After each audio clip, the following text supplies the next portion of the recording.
Fala galera, tudo bem com vocês? Eu sou o Igor Ribeiro, esse aqui é mais um vídeo do canal. No vídeo de hoje eu vou falar do sexto episódio da segunda temporada de Gossip Girl, que marcou a entrada triunfal daquela personagem e foi maravilhoso. E antes de começar a falar tudo que eu achei desse episódio, não se esqueça de se inscrever no canal e ativar as notificações para receber mais conteúdos. Curtem, comentem bastante, que eu quero saber muito o que vocês estão achando de tudo, e também nos sigam nas nossas redes sociais. E para começar, a gente tem que falar da nossa Julie, né, que está aí em um relacionamento fadado por acaso, mas não só isso, em um relacionamento do qual a pessoa ali em si não quer tirar foto com ela, ou seja, ela tem uma grande influência e ele sabe disso, mas ela não pode compartilhar com o público.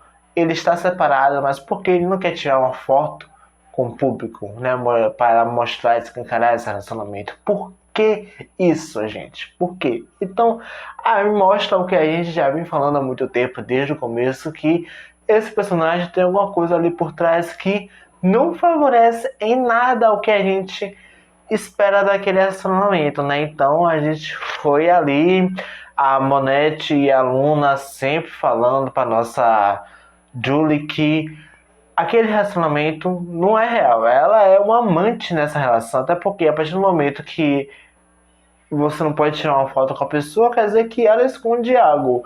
E as duas fazem questão de provar isso, né? Já que ela já estava, né, crescendo novamente, ela acabou caindo de novo, né? Como sempre. Mas não só isso, né? Nessa relação aqui, uma coisa que eu vi um ponto muito meio que se confirmou. Porque assim, a Monette e a Julie vão ser amigas.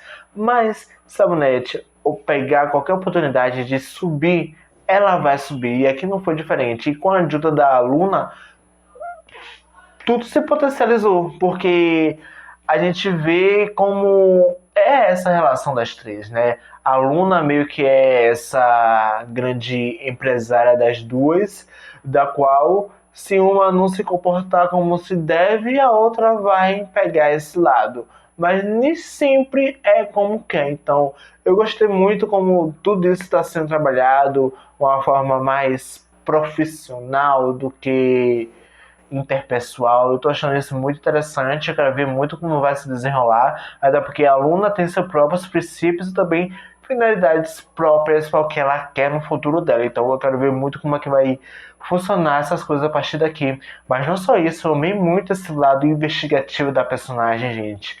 Foi maravilhoso. Ela vai falando assim, ó, você não quer acabar com essa relação, então eu vou trazer provas aqui de que isso tá dando errado. E aqui ela tirou uma prova até grande demais e foi ali criar um plano para acabar com essa relação, né, deles. Até que de certa forma, no começo, né, de quebrar essa relação funcionou. Mas as revelações que veio a partir daqui, meu irmão, destronou tudo até do que eu pensava. Eu suspeitava dessa relação dele, né, com ela, tinha algo mais relacionado com o pai, mas não da forma como se estruturou. Eu pensava que ele estava ali amando do pai, mas ele estava ali para se vingar pelo que o pai fez com a irmã dele, né? Que a gente pensou que era a mulher dele, era a irmã dele. Eu fiquei, gente, essa coisa se tornou ainda pior do que pensávamos. Ou seja, a gente tinha ainda alguma esperança de que aquele relacionamento poderia funcionar depois das revelações, mas não. Ele literalmente caiu em si e resolveu terminar com tudo, cara. Eu fiquei assim, meu Deus, como é, onde tudo isso chegou foi tão rápido. Eu fiquei assim, gente, poderia ter um trabalho melhor, né? Poderia elas saberem dessa grande revelação antes e poder trabalhar mais além disso. Eu fiquei assim, um pouco espantado com a rapidez como tudo gerou, mas ainda assim gostei como finalizou a relação deles, né, claro. E uma coisa que me impressionou muito nessa construção dos personagens foi que a Luna, né, é a grande mestra ali, né, que faz tudo funcionar, mas tudo deu errado porque houve uma outra mestra ali por trás para acabar com essa dinastia da elite de Manhattan, que foi a nossa Georgina Sparks, né? Então, isso foi interessante a gente ver como tudo isso vai geracionar, ou seja, dando o posto para quem literalmente merece, né? E quem é essa grande causadora de tudo isso aí. E eu acho que foi interessante a gente ver essa quebra, né? De que a aluna não sabe literalmente 100% tudo e literalmente nem tudo vai dar certo da forma como eles planejam. Eu achei isso bem interessante. Mas não só isso, também gostei muito como foi a relação da Zoya e da Monette. A gente vê com mais força o que aconteceu no episódio anterior, nesse episódio, onde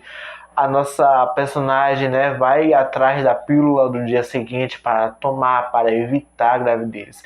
Eu achei que poderia ter um assunto ser mais abordado, mais trabalhado, mas não só isso, né? A nossa Zoya não tem um minuto de paz, até porque quando ela pensou que poderia, né, tá ali um pouquinho apaziguada, poder chegar para contar para alguém, conversar sobre isso, ela descobre que por ter usado o nome falso, né, da Monette, a nossa Monette foi ali stalkeada com um vídeo falando que era ela a pessoa que estava ali por trás de um vídeo sexual, o que eu achei assim um pouco macabro, mas ao mesmo tempo trouxe coisas interessantes.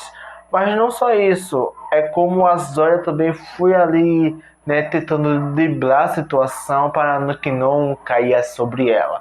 Uma coisa que eu gostei muito interessante sobre isso foi como a série buscou trabalhar a relação da nossa Zoya com a Monette, porque a gente vê que a Monette não odeia ela, mas também não gosta dela, ou seja, respeita a pessoa, mas, sabe, quer que ela fique no canto dela, quer que cada uma se comporte no que precisa. E eu gostei muito das finalidades que foram propostas, né? Tipo assim, você usou meu nome, mas termine isso aqui antes que eu acabe com você. E eu acho que isso funcionou muito e trouxe muito um pouco do que a gente viu da nossa Zoya na primeira temporada, né, naquele comecinho, do qual ela fazia as coisas ali, né, com né, propósitos dúbios, mas com finalidades boas.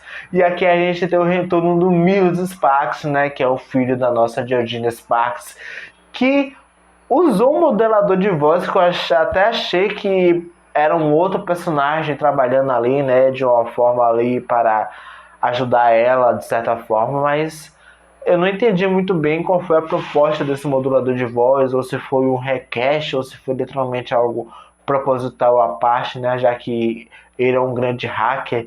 E aqui a gente vê que o nosso garotinho, né, que foi responsável por filmar a relação da Zoya com ele deu uma desculpa um pouco esfarrapada e um fútil demais, né? De que, porque ele era virgem e sofria bullying, isso, aquilo, outro. Eu penso assim, relações sexuais não tem que ser algo de que tem a ver com competição ou quem faz primeiro. Eu acho que isso aí é muito pessoal de cada um e não deve ter esse tipo de brincadeira, ainda mais na adolescência, né? Já que as pessoas estão se descobrindo. Então eu não acho que há uma necessidade de, meu Deus, né, eu fiz aquilo outro, até porque quem fala, né, que fez, não fez, só quer pagar uma de superior. E aqui a gente vê como isso funciona na mente dos adolescentes, ainda mais em pessoas tímidas, como no caso foi esse personagem. Um ponto interessante dessa revelação foi que trouxe um outro ponto à parte de que todo, todo relacionamento, seja para filmar, né, ou você quer filmar a sua relação, ou qualquer outra coisa, você tem que ter o consentimento da outra pessoa em relação ao que você está fazendo com aquilo. Porque usar a imagem da outra pessoa, né, em benefício próprio é crime. Então, ou seja, tudo que você for fazer tem que ter permissão de outra pessoa. Se você não tem permissão e compartilhar aquilo, é um crime.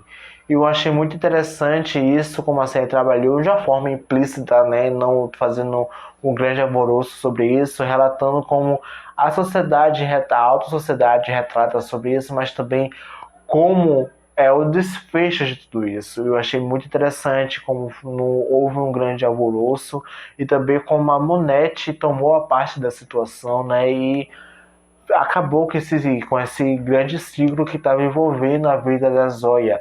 Eu achei interessante. É como eu falei a vocês, a Monete não odeia a Zoya, mas também não vai fazer ela sofrer por algo que nem é culpa dela. Então, eu achei muito interessante como tudo isso está sendo trabalhado, mas também uma coisa que eu gostei muito de ver da Monete é esse lado mais sentimental, né? Já que ela tem uma família no qual os sentimentos são supérfluos, aqui a gente vê ela se permitindo mais a ter isso, né? Se abrindo mais a essas coisas, às relações, entendendo um pouquinho vários lados. E a gente também vai aparecendo um pouquinho mais das camadas a mais que essa personagem tem sobre a gente.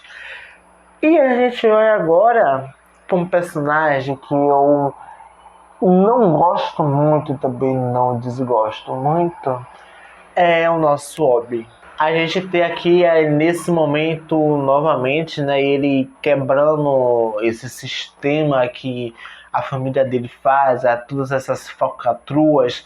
No entanto, até que ele se envolve em um grupo investigativo de jornalistas, né, para acabar com tudo que isso que a família faz e fez.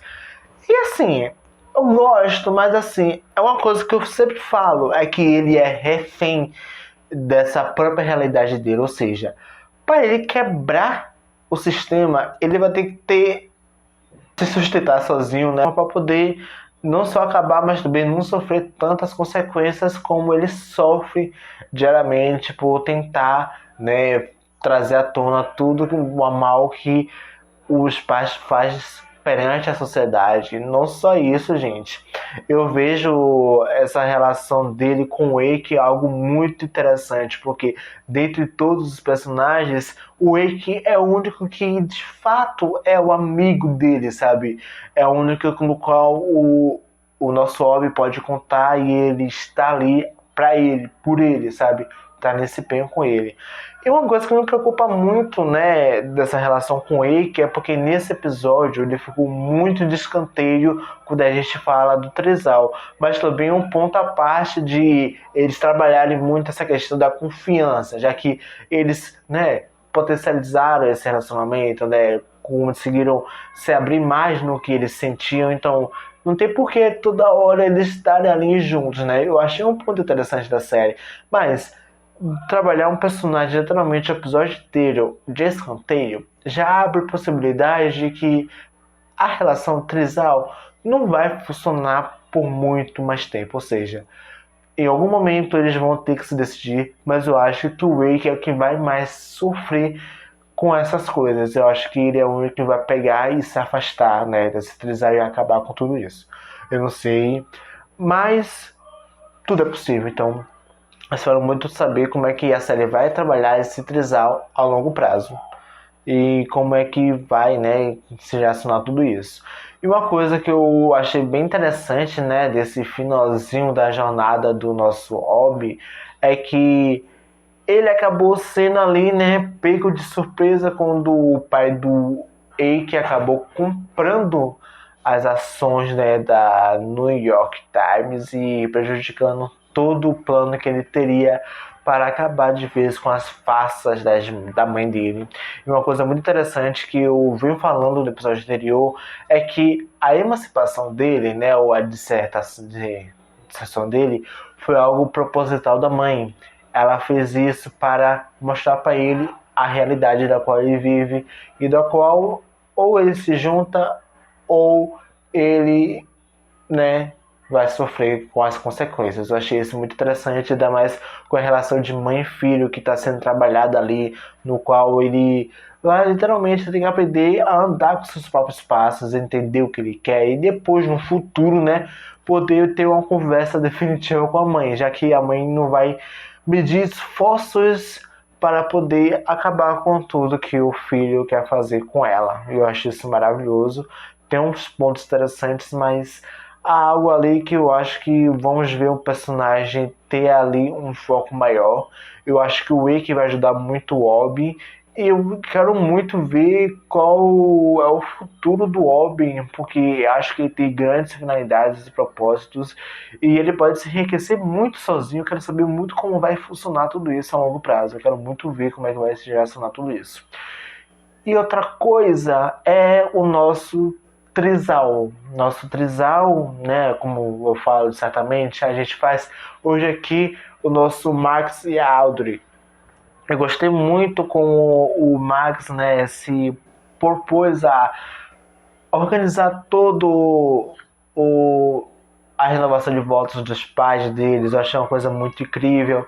E aqui a gente vê dois lados do Audrey, né, e da nosso Max, que eu gostaria muito de ver mais daqui pra frente. Eu não quero mais ele só sexo.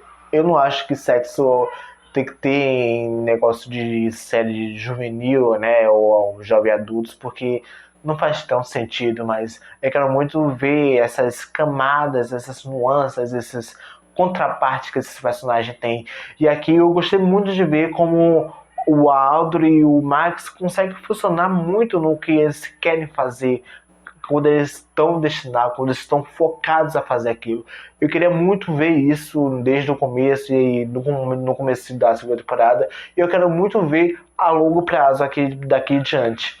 E uma coisa muito interessante que eu gostei é como a gente também vai vendo o lado dos pais deles através das perspectivas dele, né? De como eles fazem tudo por eles, né? E como os pais fazem tudo por ele. Então, essa troca eu achei muito interessante. Também como a gente vê como o casal, né, dos dois ali, do pai do Max, é uma coisa maravilhosa. Eu achei muito linda a construção, né, e renovação deles. Eu achei muito legal.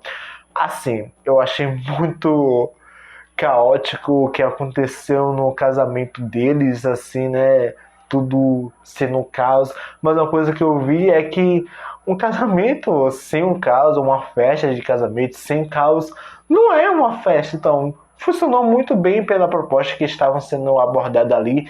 Uma coisa que eu achei bem interessante foi como o Max, né, meio que se abre diante de tudo isso e fala: era um imaturo e agora estou tentando, né, rebuscar tudo isso aqui. Eu achei isso maravilhoso. E ainda mais no finalzinho, né, quando eles conseguem, né, ter o juiz de paz ali, né, para poder alavancar a relação dele. Ou seja, depois de tanto caos, o amor se fortaleceu cada vez mais. Eu achei isso muito incrível e bonito. E duas coisas que eu quero muito falar sobre o que eu vi diante da série é que a gente, de todos os episódios, esse foi o episódio do qual tudo teve mais sentido para o que a jornada deles estavam acontecendo. E também não só isso, foi um episódio que teve mais influência do episódio anterior e também de tudo que já foi mostrado até agora. E agora eu deixei esse momento para o final, que é a nossa entrada triunfal da nossa Georgina Sparks e essa relação com a Kate. Nosso primeiro momento, nós vemos os nossos personagens ali, nossos professores, tentando, sabe, cada um ir pro seu canto, não tá dando da cara que eles são os grandes garotos, a garota do blog, né, já que eles estão conseguindo fazer tão bem, então qualquer errozinho podem escancarar esse fato. Eu achei muito interessante como eles conseguiram trabalhar tudo isso. E também da forma como a nossa Kate foi pega num pulo, eu achei uma coisa maravilhosa. Mas não só isso, a nossa entrada da Georgina Sparks aqui foi literalmente maravilhosa, sabe? Não foi tão satisfatório, né? Até porque é o que a gente já esperava, mas foi uma entrada legal, interessante para a jornada. Uma coisa que eu achei bem interessante é que a personagem já entra na história já sabendo o que quer, já tendo suas finalidades, seus propósitos em mente e botando eles em prática. Eu achei isso muito interessante. Uma coisa que eu achei muito interessante da forma como foi construído essa relação das duas é como a nossa Georgina sempre soube que a Kate era a garota do blog. E é como eu falei a vocês, a revelação do nosso Jordan era falha, porque todo beta tem seu alfa. E quando a nossa Georgina Sparks fala isso, faz tudo fazer sentido. Ou seja, o Jordan, o beta, e ele tem falhas. E ele não é tão perspicaz quanto a nossa Kate. Então, ela sabia desde o começo que a Kate era a garota do blog, só queria ter certeza de que ela era a pessoa disso.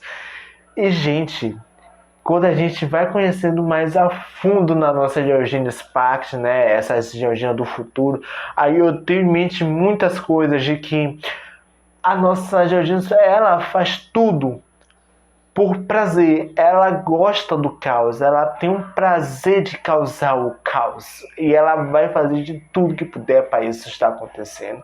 E não só isso, ela vai ali descontar tudo que o Dan, como garota do blog, casou a ela, e isso é muito interessante. E também a série buscou muito trazer um ponto interessante de que a garota do blog atualmente ela tem grandes propósitos, ela trabalha com fatos, mas não só isso, ela pode criar seus fatos.